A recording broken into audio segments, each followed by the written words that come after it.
আসসালামু আলাইকুম ওয়া রাহমাতুল্লাহি ওয়া বারাকাতুহু। প্রিয় দর্শক শ্রোতা, সবাইকে শুভেচ্ছা জানাচ্ছি আজকের সমসাময়িক বিষয় নিয়ে। আজকেও যে বিষয়টা সবচেয়ে বেশি আলোচিত হচ্ছে সেই পিআরের মাধ্যমে বাংলাদেশে নির্বাচন হবে কি হবে না, এ নিয়ে চলছে তুমুল তর্ক বিতর্ক, আলোচনা সমালোচনা। প্রিয় বন্ধুরা, পিআর সিস্টেমে নির্বাচন হলে কার লাভ কার ক্ষতি, এ নিয়ে চলছে চুলচেরা বিশ্লেষণ।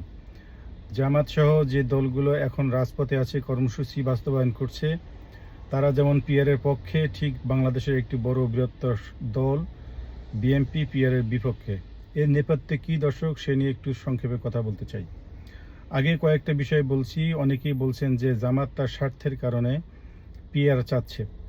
রাজনীতি আসলেই স্বার্থের জন্য, কারণ যে রাজনৈতিক দল তার স্বার্থকেই বেশি গুরুত্ব দেবে, এইটাই স্বাভাবিক।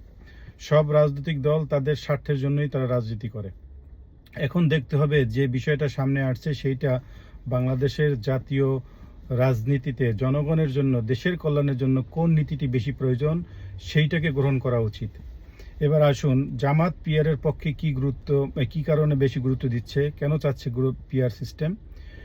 এর অন্যতম কারণ হচ্ছে যে একচেটিয়াভাবে সরকার স্বৈরাচার হতে পারবে না। কারণ পিআর সিস্টেমে নির্বাচন হলে একচেটিয়াভাবে পূর্ণাঙ্গ 150টি আসন পাওয়াটা অনেক টাফ হয়ে যাবে।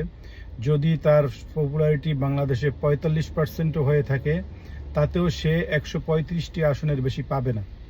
তো বাংলাদেশের ইতিহাসে দেখা যায় কোনো রাজনৈতিক দল 45% ভোট কখনোই পায় নাই। তো সেই লক্ষ্যে যখনই একটি রাজনৈতিক দল পিআর সিস্টেমের বাইরে নির্বাচন করে, তখন দেখা যায় সে 150 না 170টি আসনও পেয়ে যেতে পারে। কারণ আগের তরিকায় নির্বাচন হলে সেখানে কালো শক্তির ব্যবহার, কালো টাকার ব্যবহার, পেশি শক্তির ব্যবহার, এগুলো হওয়ার সম্ভাবনা খুবই বেশি থাকে।